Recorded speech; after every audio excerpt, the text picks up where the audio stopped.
Tinder Dry now on BBC Two, and a flashpoint for further violence and instability. The Kosovo question with correspondent David Sells. Lirak Celaj is on stage in Kosovo's National Theatre. It is a play about dictatorship.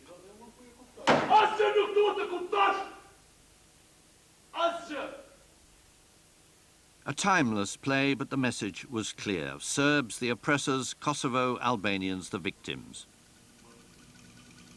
Then we filmed Celaj in his real-life garb as a former Kosovo Albanian guerrilla, and it's much more complicated.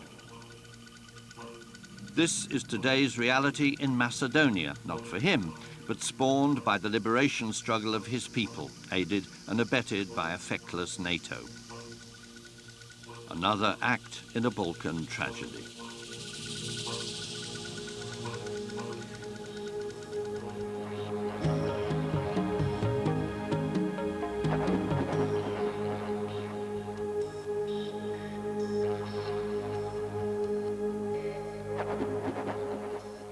Kosovo's contradictions are dramatic, and Mitrovica rubs your nose in them. The town is ethnically divided. Kosovo Albanians to the south, Serbs to the north, kept apart by bridges, barbed wire, and a posse of French troops. Since NATO's bombing 2 years ago, life in the province has turned turtle. Serbs are now the oppressed. Whenever they travel, they're chaperoned by NATO troops for their own safety. They live in enclaves dotted around the land.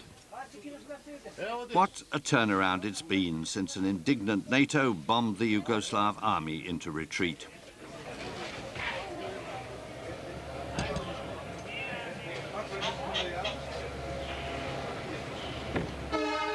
Two-thirds of Kosovo Serbs fled their homes after the bombing.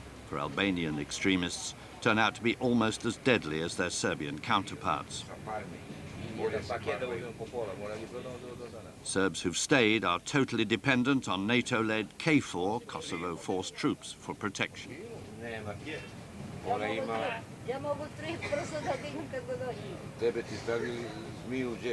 Civil wars tend to be the nastiest, the hatreds that they breed the most abiding. And this train is a depressing witness to the communal loathing of Kosovo Albanians for their one-time masters, the Kosovo Serbs. It is a loathing that the Serbs themselves reciprocate, mixed, in their case, with fear. For in today's Kosovo, it is the Serbs who have become the hunted animals, the beleaguered minority. This train is chock-a-block with NATO soldiers protecting the Serbs. They feel like a winner in this war. They are not. Serbs are defeated, but not from Albanian military forces. They defeat because of the airstrike and completely NATO, 19, 18, I don't know how many countries, you know. And no, it's not a moment for this kind of attitude. They should first of all forget the past, like we should do it, you know, Serbs, and put international just to create the rules for the future. Easter Sunday in Mitrovica was like the charge of the Light Brigade. KFOR French troops escorted Serbian worshippers, armoured personnel carriers and all, heading into what has become enemy territory. Unhappily for Mitrovica Serbs, their Orthodox church lies across the river in the south. French troops guard the church night and day. To make life more difficult for those on guard, the weatherman had confused Easter with Christmas. It snowed. The French it is who have allowed Mitrovica to stay divided, to the disgust of Kosovo Albanians. The alternative, for sure, would have been a quick ethnic cleansing of its Serbs.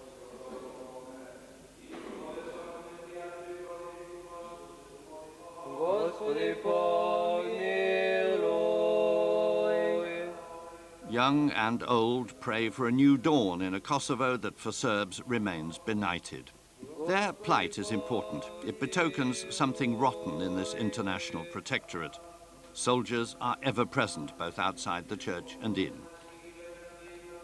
Serbs are every single day in a danger for their life. They have not a freedom of movement. They're leaving because they think that everywhere in Serbia, perhaps they will find some solution for them and for his families. Here, it's too dangerous and no hope. A famous convent, isolated at Sokolica among Albanian villages, has also to be guarded, this time by Danish soldiers. No surprise to those who know the Balkans. Only NATO and the United Nations profess to be perplexed. It's Easter, there are special guests, hospitality is provided. Visitors included a Danish army officer and Oliver Ivanovic, a prominent Kosovo Serb politician. Then the abbess made her entrance, Mother Makaria, a polyglot nun who once taught chemistry as an academic. Mother Makaria enjoys political clout, which explained perhaps the presence on that day of Mr. Ivanovic. He is a Mitrovica man, once a hardliner, but now paying his respects to the distinguished abbess, who shares his ambivalence about NATO. My people, the Serbian people, we are against of the action of NATO in our country. But if a NATO officer is coming to my monastery, we are receiving him as human being with love. I am nun. I try to be the man of the God, and also to respect everyone, human beings, as an icon of the God, if it is Albania or Serb and so on. And all Albanians around of our monastery, they know that we help them very much. The icons which was on icon after. She showed me pictures of icons destroyed by Kosovo Albanians since NATO's arrival, and of Orthodox churches burned and wrecked. All ethnic communities during the Bosnian War indulged themselves similarly. It is a feature of the Balkans. At this point, Bishop Artemie arrived. Our bishop is our spiritual father and the head of the Orthodox Church in Kosovo. The very famous and very known Bishop Artemie. Yes, you know him? The bishop is a noted moderate, but both he and Mother Makaria feel strongly about the way Kosovo Albanians have done their ethnic cleansing. I have very deep impression that till today the Kosovo is ethnical pure country, and that no one country in the world exists so ethnical pure as here Kosovo. You mean full now of Kosovo Albanians and no Serbs? Yes, of course. Mother Makaria has a point.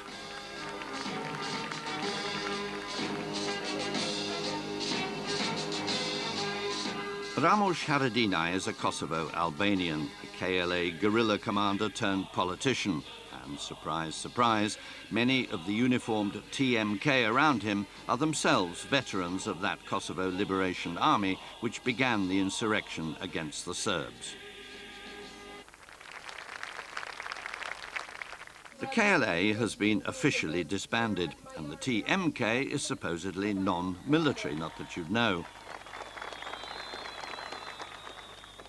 Haradinaj in his day was a ruthless KLA commander nurtured by the Americans. This rally in his home territory was to commemorate a KLA military hospital. He spoke warmly of its achievements.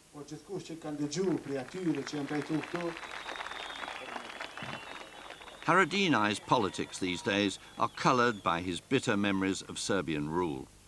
We didn't have a good relationship with the state. Members of my family were maltreated and arrested repeatedly. My brother Lewin, who was killed in an ambush by the army, had been an activist against the Serbian forces since 1994. Lewin was killed on the border in 1997.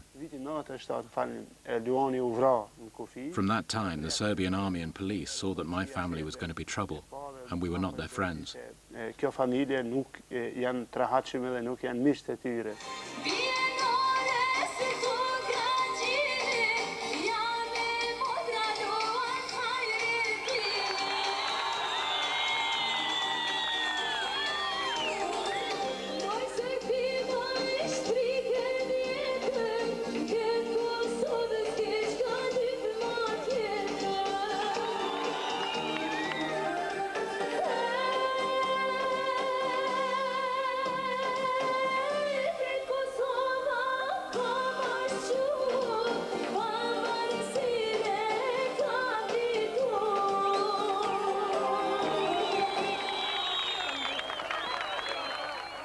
Sing a song of Kosovo, Albanian, of course. These rival peoples are nationalistic to the core.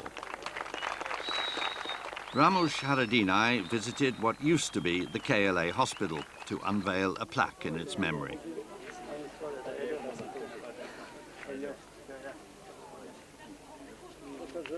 It's odd, but the TMK, the Kosovo Protection Corps, is a UN NATO construct. Many people, former soldiers, think of the TMK as the core of the future army. At the moment, it's not. It's an emergency force.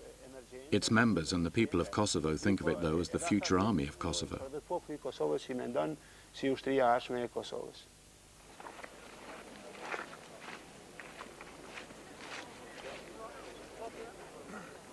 I think this is the biggest mistake of the international community. They exactly organized the KLA in a better way. They give him better equipment. They give him a uniform.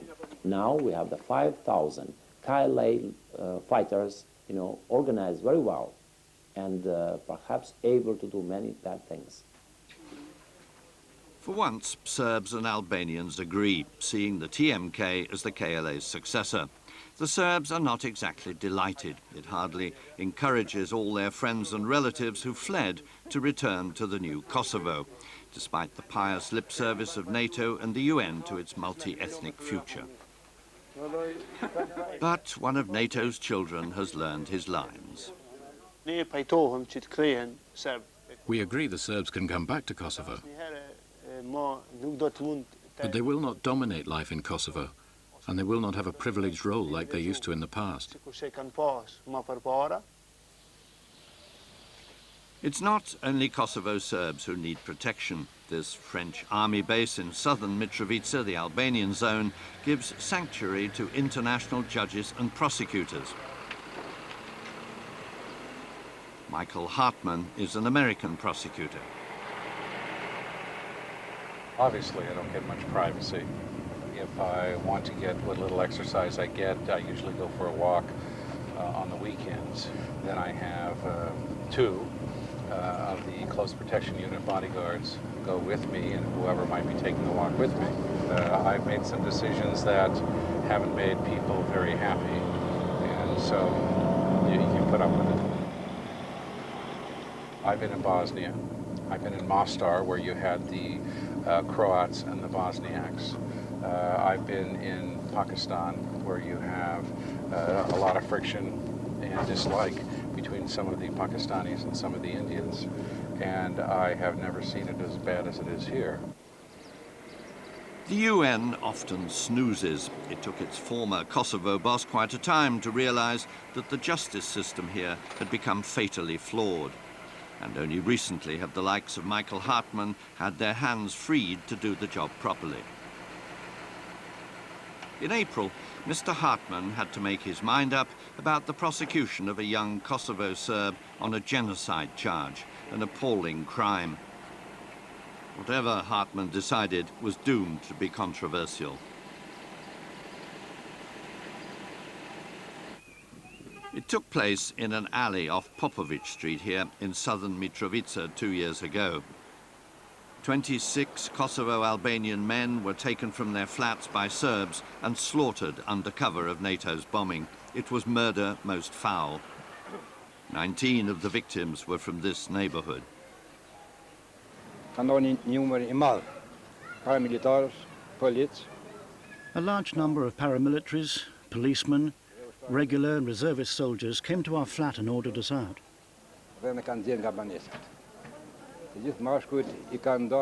They separated the men from the other members of the family. They let me out later with a gun to my neck.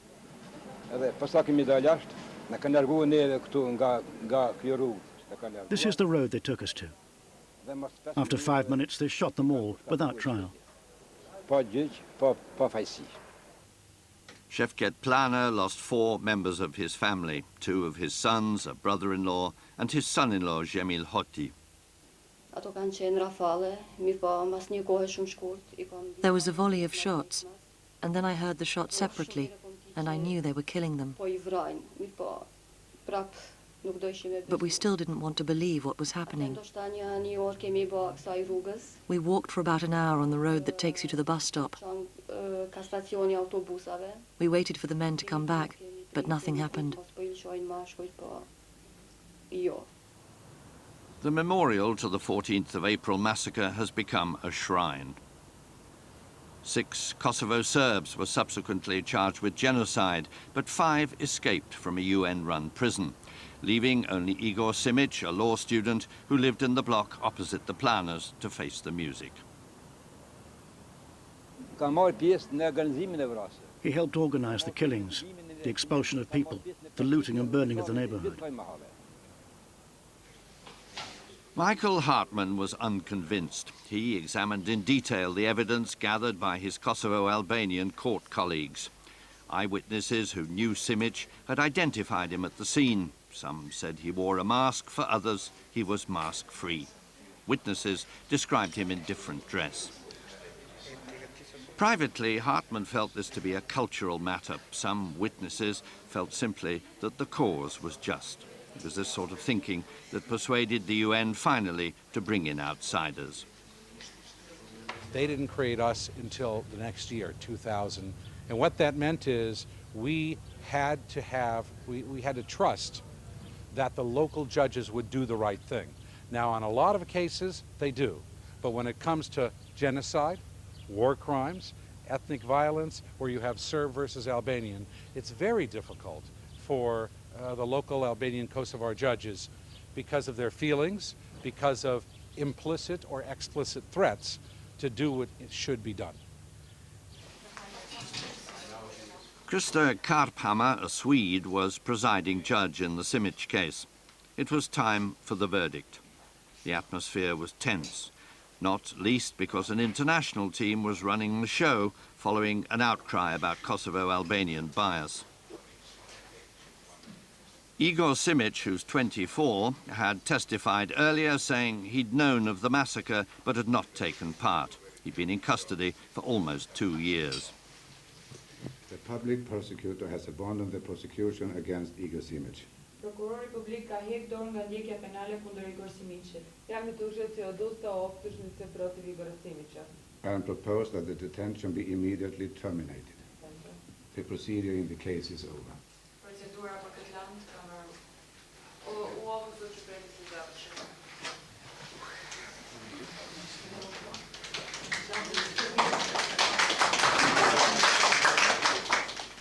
In court, there are family and friends. What Hartman and others have been trying to do is to introduce the notion of justice, the idea that there has to be proof positive. For the Simic family, the verdict is simply cause for rejoicing. For the planners, it triggered despair. How can you release a criminal who has taken part in the killing of 26 young innocent men and led an unprecedented genocide? This is an absurdity. Here you're talking about, in effect, what I hate to call a conspiracy, but an agreement, certainly, among some witnesses to come into court and to bald-faced lie and say, this man had an AK-47, he didn't have a mask. 2 witnesses testified that they saw the unmasked face temporarily of Mr. Simic and that he had an AK-47 and did certain acts.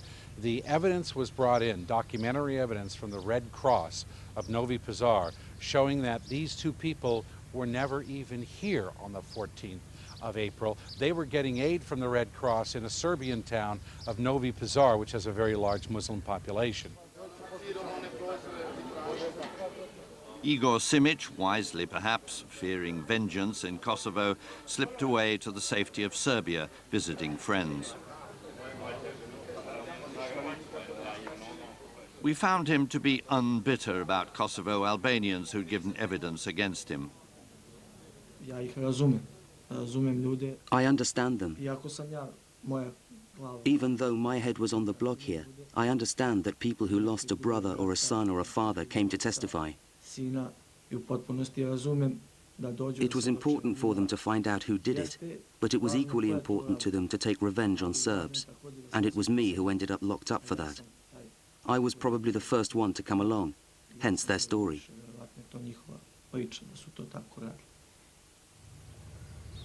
The main problem is someone who saw their friends, neighbors, and loved ones get killed cannot be fair. And yet they were the ones that investigated this case through the investigating judge, and they were the ones that did the indictment. The indictment said genocide, the crime of crimes. And the person they accused of genocide, one of the 6, was Mr. Simic. And at the end, I decided it was just wrong. Kosovo is a looking-glass world. Here, in 3 big tower blocks in northern Mitrovica, which is Serbian, live Kosovo Albanians. Theirs is a furtive existence. Their homes constitute an enclave within the enclave. So, Serbs everywhere protected, and here, Kosovo Albanians guarded against the Serbs. And close by, the so-called bridge watchers, Kosovo-Serbian vigilantes, a thuggish breed who openly defy NATO. Multi-ethnicity is a distant dream.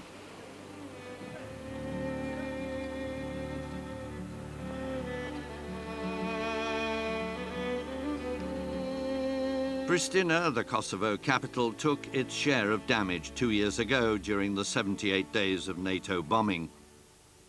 This ended almost a decade of harsh Serbian treatment of Kosovo Albanians, one more chapter in an ancient tit-for-tat struggle of 2 peoples for 1 land.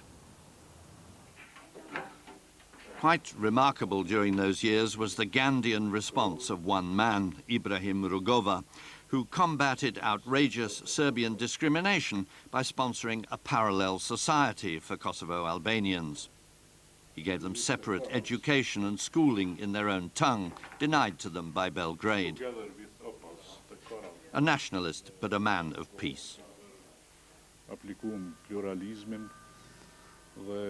We adopted political pluralism. We chose this road so we could get stronger, make friends around the world, and thus solve the Kosovo question.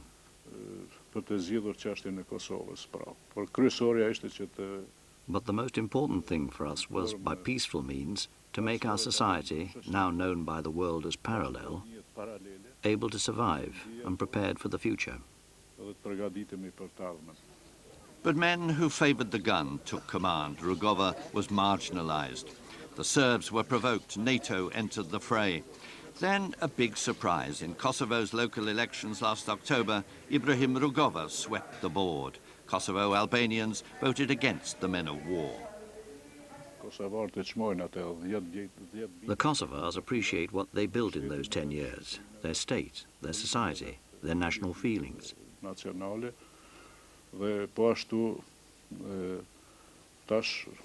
And now, after the war, the Kosovars return to reality, to their future, and express their confidence in my party.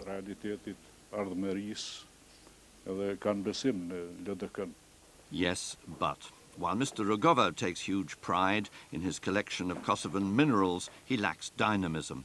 He's a political oddity in a land where violence rules. Prominent supporters of his have been murdered.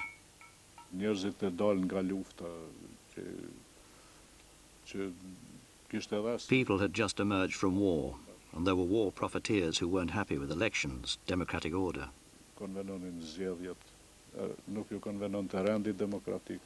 That's why there were threats against my party, the LDK, and others who wanted to establish a democratic order.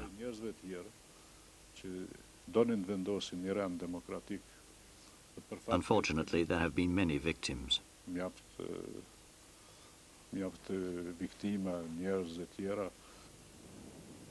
Camp Bondsteel is America in the Balkans, huge, muscular, marooned in a world of its own, the biggest military base the Americans have built since Vietnam.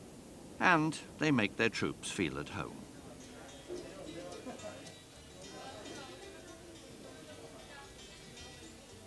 They came in 2 years ago to help liberate Kosovo from the tyrant Milosevic. It could be a long stay, though President Bush is already jibbing at the prospect.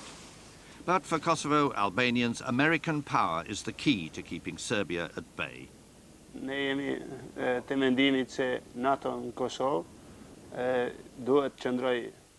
are of the opinion that NATO should stay in Kosovo forever. We believe that the United States played a primary role in the Kosovo War, and they were supported by England. And we think that 99% of the people of Kosovo trust NATO, trust the values NATO represents, not only as a military force, but as a political one as well.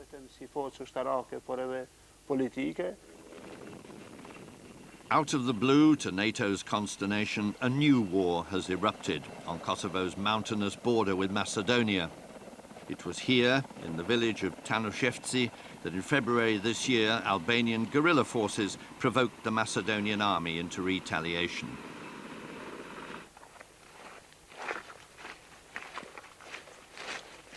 Bad news for American troops patrolling this border area. Not that they run any risks. They keep back from the border itself. Their whole approach has been no casualties, no body bags, an attitude that has allowed ethnic Albanians, those in Kosovo, giving support to their blood brothers in Macedonia, to plot the insurrection in Macedonia itself. The lesson of Kosovo for them was that violence pays. Provoke the Slavs into heavy-handed response and the world will come to your rescue. Last October, though, history moved on. Slobodan Milosevic was ousted. The Serbs became America's allies. The new American task is somehow to stop Kosovo Albanians sending arms and food to the guerrillas in Macedonia. But look at the terrain. It's well nigh impossible. Tanushevci, the mountain hamlet where the Albanian insurrection in Macedonia started, is now deserted.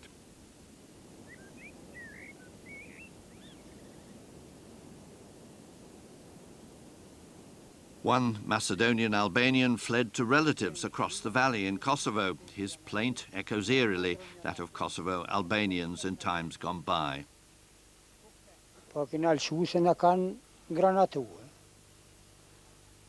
We left because we were shelled.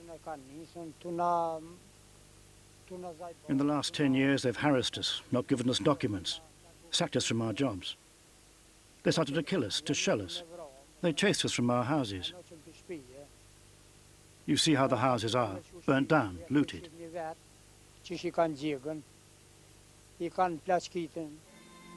True enough, but no mention of any rebels in uniform challenging the state.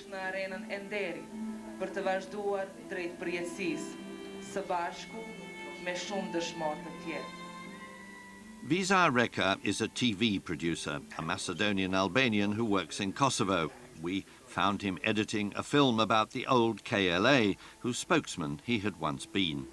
He freely admits the importance of the KLA to the new army of ethnic Albanian guerrillas in Macedonia.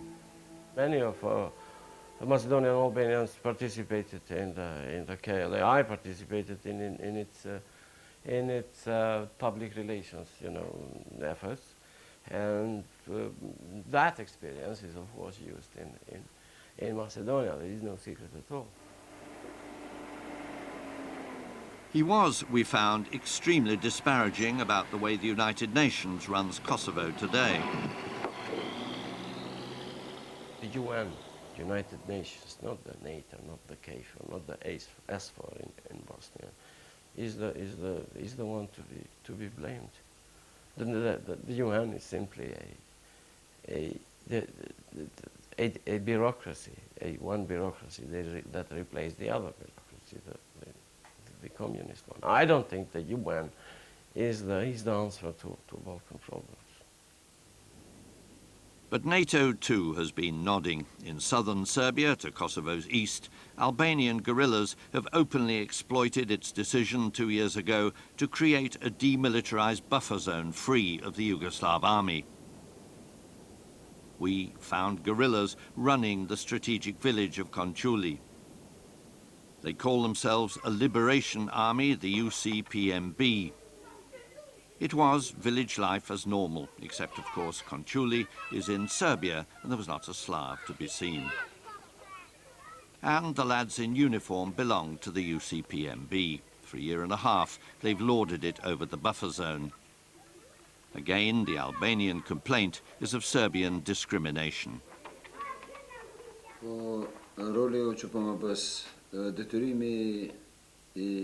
We were forced to set up the UCPMB because of the pressures put on the Albanian population in the region of eastern Kosovo, Preševo, Medvej and Bujanovac.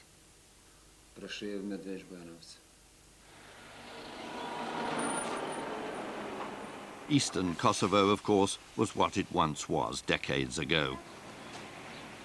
The guerrillas manned their own checkpoints. Until last October, NATO was encouraging the UCPMB in order to embarrass President Milosevic. When he fell, NATO's support stopped, but the guerrillas carried on regardless until 10 days ago. Under NATO pressure, they then agreed to clear out, many fleeing to Kosovo and a NATO amnesty. While they were in charge, they did a lot of damage. In a year, 57 members of the Serbian police and army have been killed by us in Trnovce, Končuli and Dobresin, while we put up resistance in order to protect this population.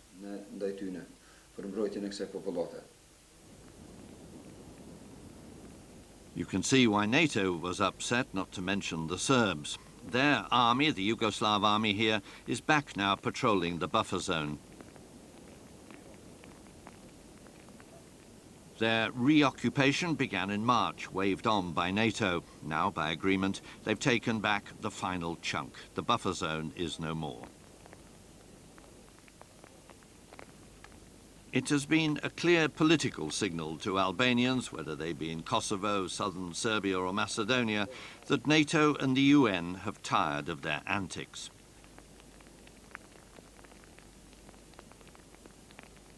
As for Yugoslav army morale, it has perked up with NATO's decision. They, for their part, have been asked not to return to their old bullying ways, not to exploit NATO support as the Albanians did.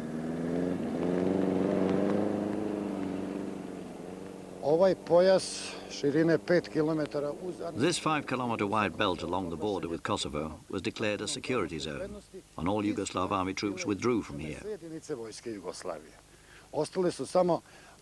The only troops left behind were some small local police units armed only with light weapons. In those conditions, we saw an increase in Albanian extremism, which spilled over from the territory of Kosovo.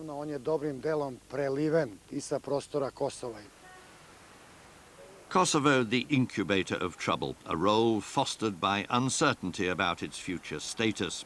2 weeks ago, the United Nations announced plans for Kosovo parliamentary elections in November, but still no word on future independence. The vacuum persists. As does the trouble. In February, a bus was blown to smithereens, the Niš Express, deliberately targeted in an army-escorted convoy. 11 Kosovo Serbs were killed. It was the worst single atrocity since NATO ended its bombing. 3 Kosovo Albanians are in custody. A 4th has escaped. Kosovo Serbs immediately went on the rampage.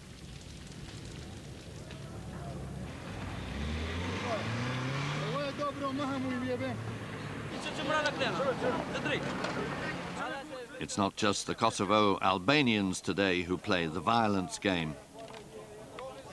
So much for NATO's rash promise of security and peace for the entire population.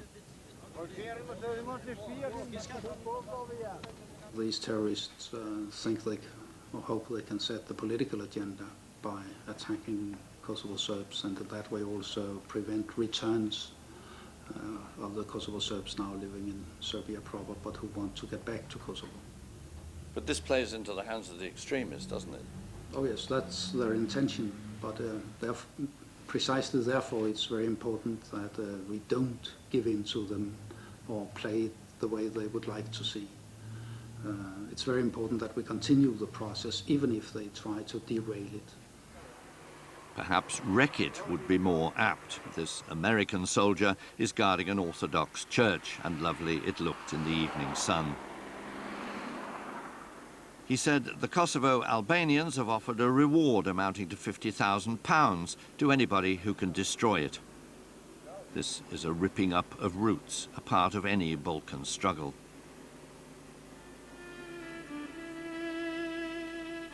The Serbs put paid to dozens of Kosovo Albanian mosques with a similar perverted zeal. It is Philistinism writ large, a fugue of bullet holes.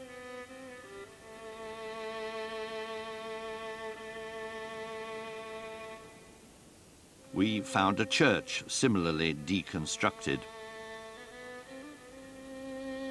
Mother Makaria, the Orthodox nun, told me that to date in Kosovo, 128 churches have been desecrated and looted.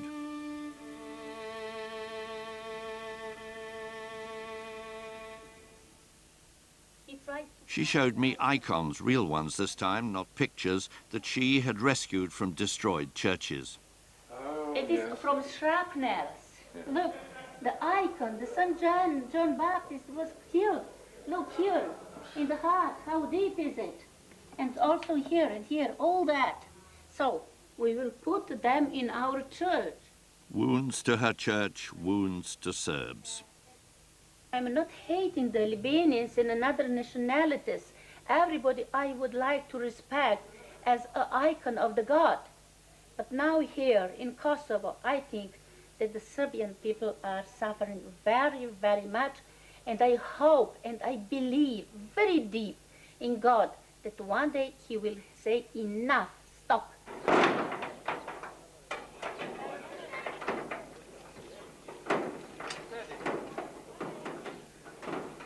As if today's Kosovo didn't have enough problems, organised crime is an abiding affliction. These Finnish and British KFOR soldiers were hunting for illegal weapons and explosives in the small town of Lipljan, south of Pristina.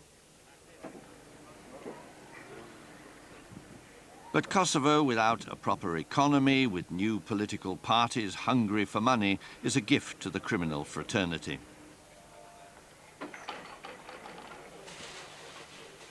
Smuggling is massive of drugs, cigarettes, alcohol and women. Organised crime has become part of the landscape. It is at the heart of just about every other problem that we have. It is a massive problem. The linkages between organised crime here and just about every other sort of extremist activity are many and are complex. We continue to pursue our fight against extremism and the destabilizing effect that that has. But political extremism is almost always linked to some degree of organized crime and control and power. KFOR's weakness is a lack of local intelligence. Nobody speaks the local language. The foreign armies are rather cut off. A Kosovo police force has been formed, but it's only really beginning to find its feet. And when it comes to crime, Kosovo Albanians and Yugoslav Serbs ignore ethnic hatreds. What principally perturbs KFOR are murky links between crime and politics. People on the fringes of political activity need money in order to mount their campaigns, in order to achieve influence, either through their campaigns or through more diversive means. I think it is also the business of power and how much power people can have in the political sphere if they are not having, if they're not being funded from elsewhere.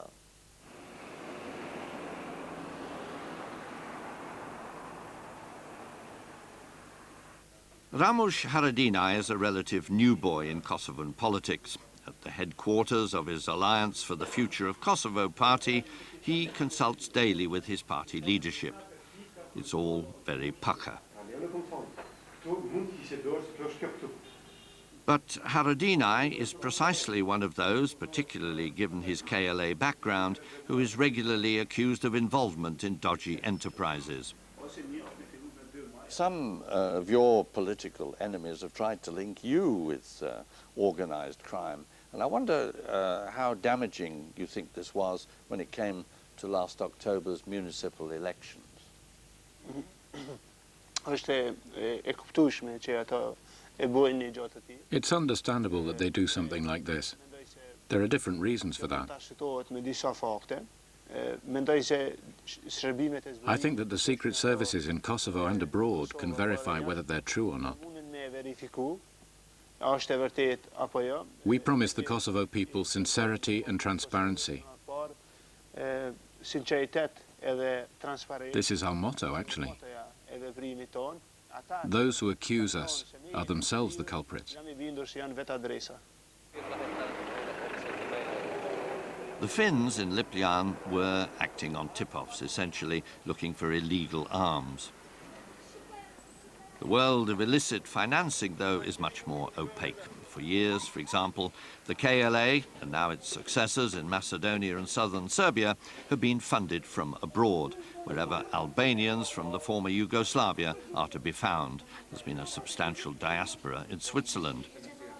The arms pickings, incidentally, on this raid turned out to be pretty thin. The diaspora is providing the funding for the struggle, for the war effort, and without it, even the KLA in Kosovo wouldn't have been able to do what it did. Cold comfort for Kosovo Serbs, condemned to virtual imprisonment in their own land, paying still for the Milosevic years, paying now simply for being Serbs. Yet, lest Kosovo Albanians forget, these Serbs too are Kosovans.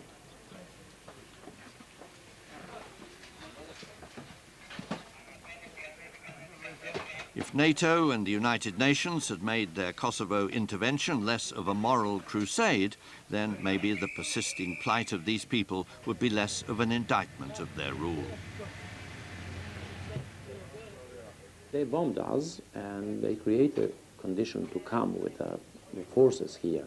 Now they are here and we need them, of course. Without the KFOR, we'll have the war.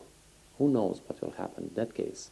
But I think many people will be killed. Because of that, I'm supporting KFOR here for a long time. I expect for many years.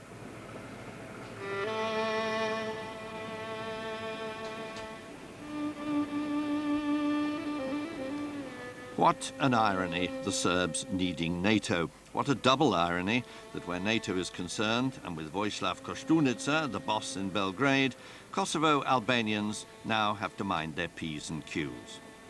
Blame ordinary Serbs, perhaps, for what was done in their name, but blame NATO too. Just look at the faces.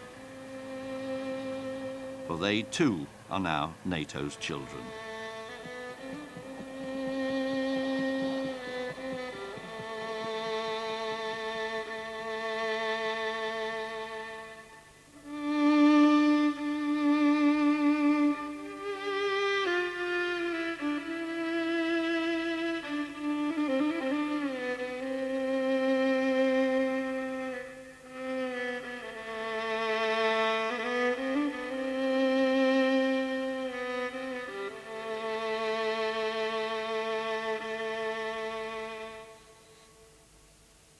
Next